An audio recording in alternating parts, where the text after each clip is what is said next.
Hey, what's up everybody? Prospector here with Watcher of Realms. Today we're here to check out Guan Yu, a brand new tactician being introduced to Watcher of Realms. And I brought him into Matrix and he comes very close at A0 to competing with the A3 Meja. I'm going to show you all that today as well as his kit. But anyways, without further ado, let's dig in.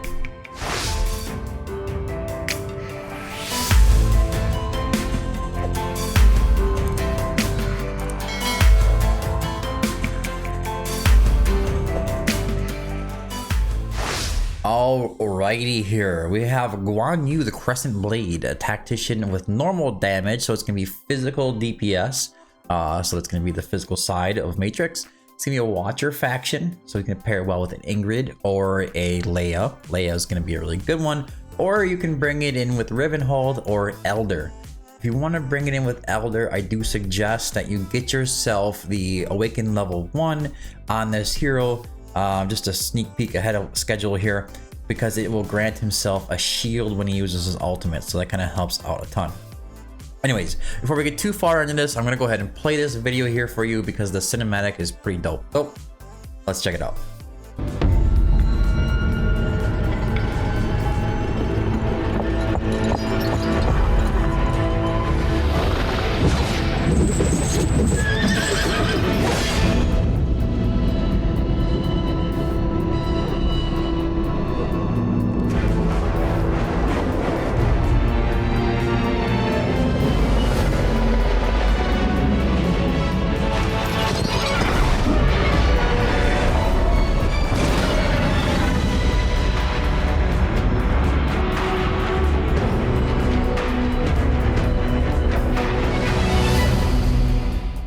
Alright, those of you got a problem with Lubu there, a little bit of a battle going on. Alright, so he has AoE physical attack, he has displacement, which means he can move around the map just like any other tactician. He can have ally buff, so specialize in amplifying allies' damage output, which he does do.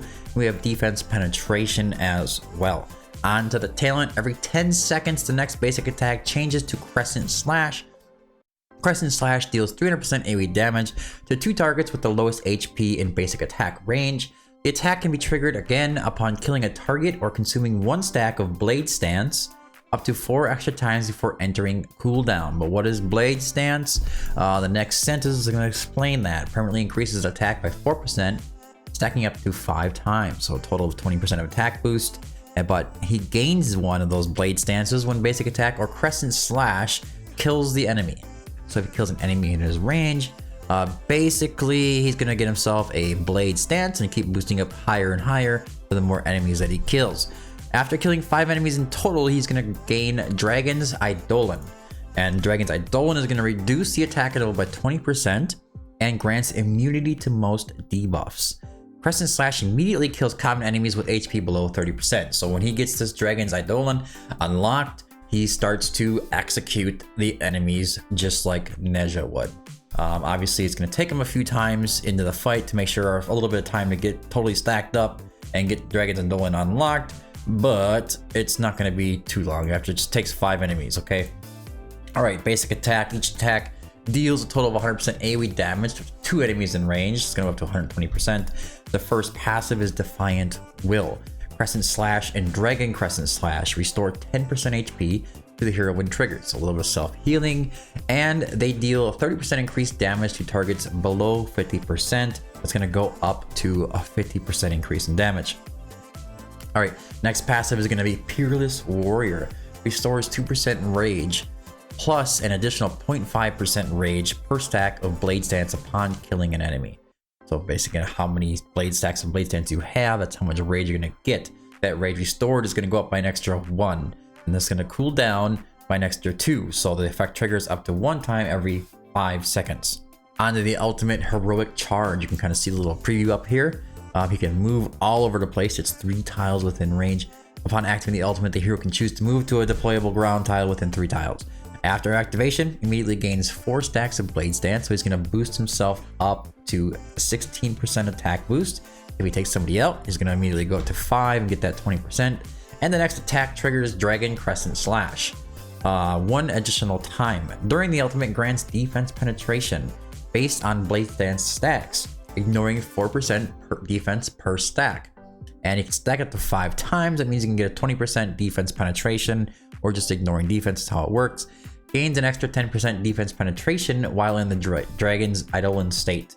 So if he has killed 20 or 5 enemies, he's going to be able to do that. And then also it's going to skill up with an extra 10% more defense penetration, totaling out for a 40% defense ignore.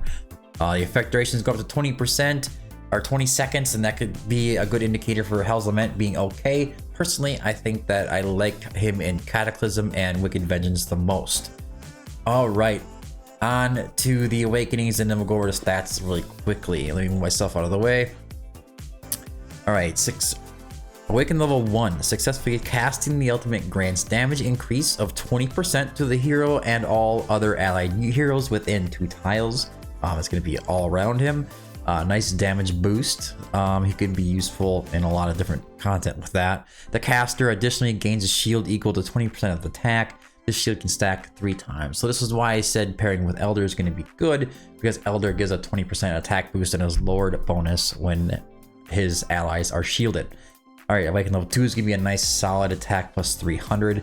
Awaken level 3 increases Crescent Slash's damage multiplier by the 20% and its attack target by 1, so it's going to hit more enemies. Dragon Crescent Slash grants 1 extra stack of blade stance. If you see right here on Dragon Crescent Slash, it's going to gain 1 stack of blade stance, and then it's going to go up to getting 2 stacks of blade stance whenever that Dragon Crescent Slash hits. I know it's a mouthful and it's a lot taken all at once. Awaken level 4 increases the ultimate selectable movement range by 1 tile. So it's going to be able to move a little bit farther out. And then Awaken level 5 increases the stack cap of blade stance by 2. That's going to bring it up to a total of 7. Immediately gains Dragon's Eidolon when the ultimate is triggered. So you're guaranteed to have that boost on the ultimate. Go back over here. And make sure that you get that full extra 10% defense penetration and the reduced attack interval whenever your ultimate decides to trigger your ultimate. So very cool. Hero details. The HP is going to be 26.7, almost 26.8. Attack is at 5.6k, not so high, but he's also getting a lot of attack boost in his kit. Defense is pretty solid at 2700. Cost is 18. Makes him kind of hard to use in arena, to be honest with you. You're probably going to want to bring a cost regen unit if you're going to bring him into like AoE arena or something like that to make that work. Attack interval is going to be 2.6 seconds, and then his rage regen is 13, 10, and 5. All right, as of right now, there is no exclusive gear that I can see for this guy besides his artifact, which I'm going to bring you over to right now. Right here, the Green Crescent Blade. Let me move myself over this way. All right, increases AoE damage by 20%. When basic attack and Crescent Slash deal damage, they inflict a 30% defense reduction. When he goes into his ultimate, they're going to pretty much do that. On targets for 3 seconds. When Dragon Crescent Slash deals damage, it inflicts a 30% damage reduction on targets for 15 seconds. So if it's the Dragon Crescent Slash, it's 15 seconds. If it's normal Crescent Slash, it's going to be 3 seconds. Pretty straightforward with what's going on there. That AoE damage is going to increase up to 30%. Okay, so for today's testing, what I have him built in is going to be a Cataclysm set. Nothing too crazy. I have Rage Regen built into it instead of Flat Attack. I prefer to have Flat Attack if I could get it. On 2 of the pieces here, and then one of the pieces just sitting there with Healing Effect. So it's not a crazy set. We also are running that exclusive for the Watch Guard. Increases damage and healing effect by 8%, so a little bit of extra boost and damage there. The weapon, I'm going with a attack bonus, crit rate, crit damage, attack speed. And the breastplate, I'm picking up flat attack instead of attack speed because I like the extra boost to the attack for that burst damage from the crescent blades. Holding in with stats at 35k HP, wasn't even really trying, so it's pretty solid. Attack is sitting at 23.2, and then the attacking will sit down at a 1.4 with a 338.5% crit damage and almost 50% rage regen. Alright, let's get into a battle, shall we? Let's first start off with Gear Raid 1. I think you guys are going to like this. Hopefully it goes out well. It usually does, but we're going to go into Grade 1, 21. Now, I'm going in here to test an AoE hero, but I need you to keep in mind that these enemies in this stage are really high resistance to physical damage. Well, it's better to bring magic damage heroes into this map. Anyways, so going in there, it's not too significant, but so we have Taction is going to be in an invigoration set. We're going to have Guan Yu in the set that you just seen. Iris is in some randomness just to keep her healing and put out a damage increase every once in a while. So these three are going to solo Gear Raid 121 without any power of dominance. And not only that, but we also are going to snipe the boss. So it's very interesting to see how this works. I enjoy it, and I want you guys also to keep in mind that Taction is not in the craziest gear. She's just in whatever sauce gear. It is what it is. All right, so we're gonna wait till the boss comes out. We're gonna take him, we're gonna move him up, and we're going to attack, and you're gonna see that crescent slash hit. Boom, boom, boom. That's basically what it is. And you can see that we had decreased damage of 30% coming from that artifact.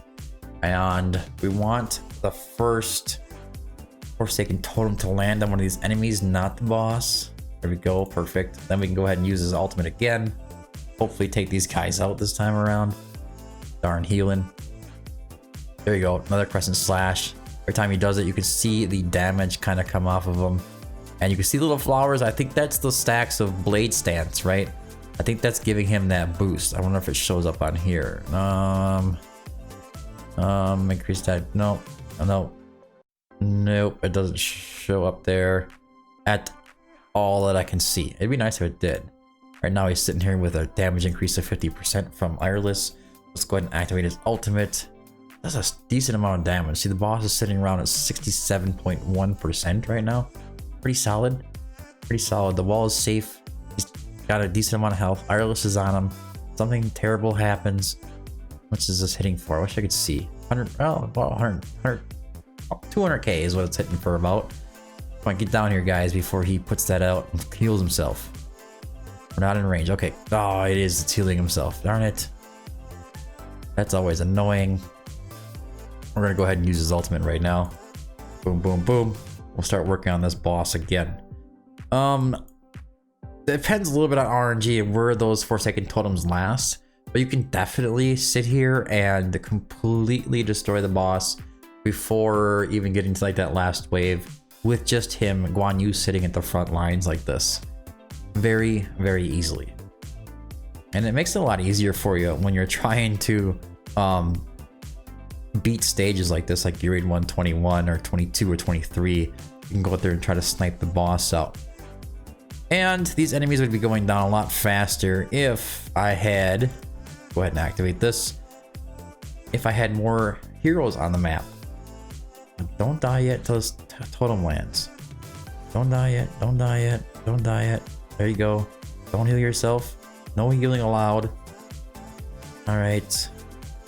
Take him out, 6.8%, you got this. There we go, come on. No, come on. Oh, you little turd. You gotta be kidding me. He's gonna heal himself, I think. Nope, he's taken out. So now when the second wave of enemies up here starts coming down, we're gonna have to move him down. This is exactly the way I want it to work out, which is perfect. All right, so we're gonna wait. Go ahead and activate him, move him down, face him up, get a crescent slash. Some stacks going on here of blade stance. See, he's got all these like hearts going around and stuff. He's just a lover boy, I think. That's all that's going on here. There's a crescent slash. He like grows when he does it.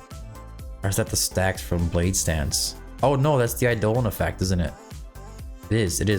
That's the Eidolon effect. Does that show up? Yep, right here.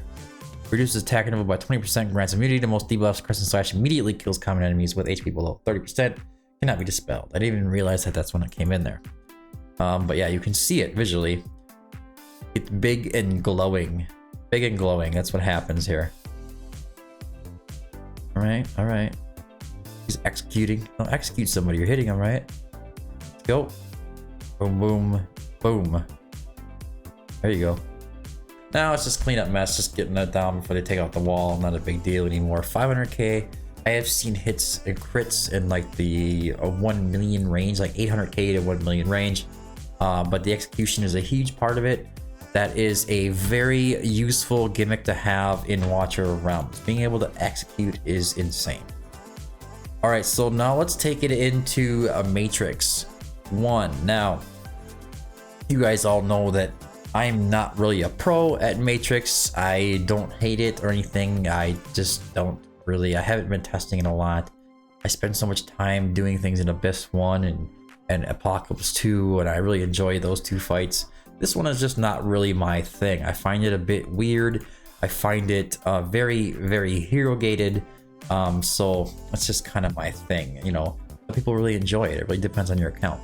Now, I'm going in there with this team that you can see here. Lubu's Awakened level 3.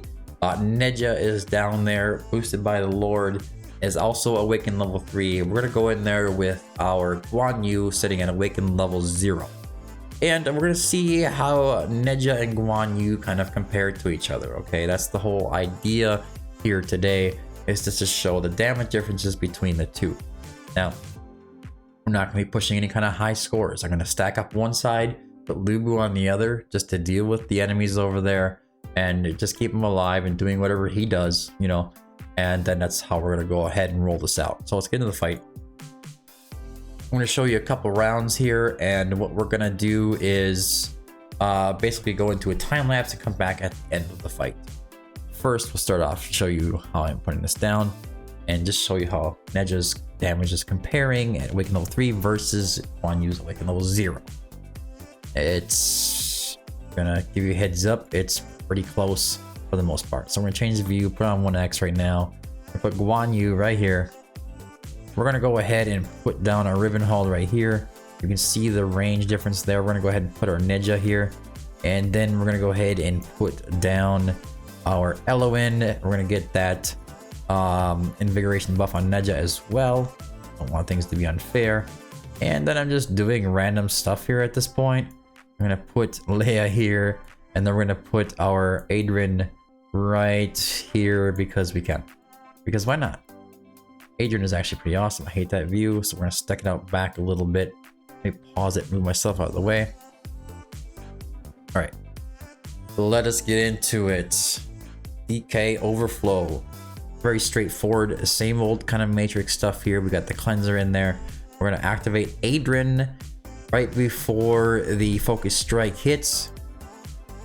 That's gonna give him time to build up shield. When he gets hit, he makes the shield even bigger. It's perfect. And we're gonna just wait for the first or second DK overflow here. Activate Eloin, cleanse off the debuffs. Like I said, pretty straightforward gig. This is like a nice way to test his hero, so I think I'll probably do this quite often. Adrian's still in his ultimate, so he's gonna get hit. Increase his shield size. The guy's a beast. He is a beast at Matrix, I gotta say. Active Silence is coming up, so we're gonna activate Neja, we're gonna activate Lubu, we're gonna activate our Ribbon Hold, we're gonna activate Guan Yu, and then we're gonna activate our Leia. All in that order because you want Guan Yu's damage to hit while Leia is active, and you want to make sure that Ribbon Hold is also active as well when you go into it. As you can see, Guan Yu is sitting at 93 million. We have Neja down here at 32. Neja will eventually catch up though, so don't worry about that too much. All right, so there's the first DK. Here comes the focus strike, and we're gonna activate our Adrian. All right, Guan Yu is still ahead. He's at 124 million damage right now.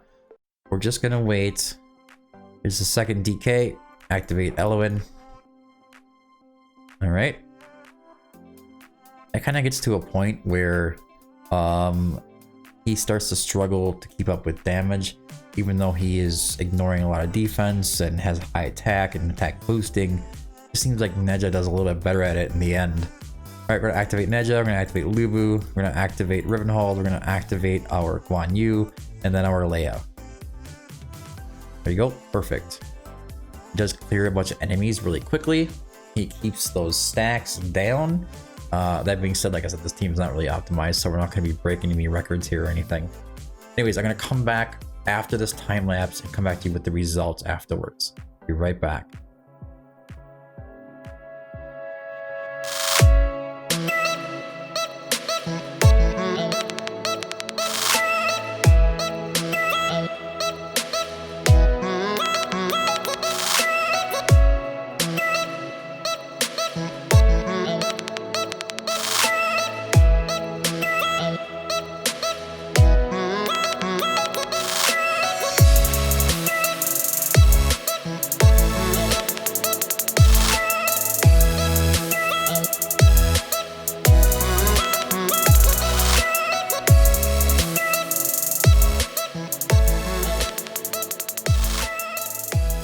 All right, so here we're coming in towards the end. Activate Element again. As you can see, like Neja passed him up at some point. He stops doing a ton of damage. I think the Awakenings would help us out a ton, but at the same time, it's still pretty cool and neat how it's working. It's working really well, if you ask me. All right, Neja, Lubu, Rivenhold, Guan Yu, Leia. Go. I mean, still very competitive with Neja. That is the crazy part here. That's the crazy part. I just can't believe that the A0 is coming that close. 850 million versus 917, I think it was. We only hit 41k. Obviously, like I said, not an optimized team. I was just doing whatever just to show you guys what's going on. But here we go. The goal was really to show just how well these guys are doing. Also, Lubu is Awakened level 3, doing his thing over there, but he is also doing solo damage, so he doesn't have any help. So that's part of the reason why his damage is kind of low. But he is doubling versus Lubu's damage, and these guys kind of help each other out. And I think a lot of it depends on who executes at what time. You know, so Neja coming in at 917, Guan Yu coming in 850 million damage at the A0 versus the A3. That is very, very good. There's nothing to scoff at with this hero. Get hyped for Guan Yu. You guys should be pumped. All right, guys, that's going to end it for today's video. I hope you found the video helpful. I hope you enjoyed it. Hope you got all the questions you had about Guan Yu answered. If not, you can always check out the kit yourself on prospector.gg. As soon as these videos are released, I always give it some time and then I add it to the website because it's already public information at that point. Anyways, guys, that's all I have. Make sure you join the Discord. Make sure you check out prospector.gg. Appreciate all of your guys' support. Thanks for tuning in. I've been the Prospector, and until next time, keep digging.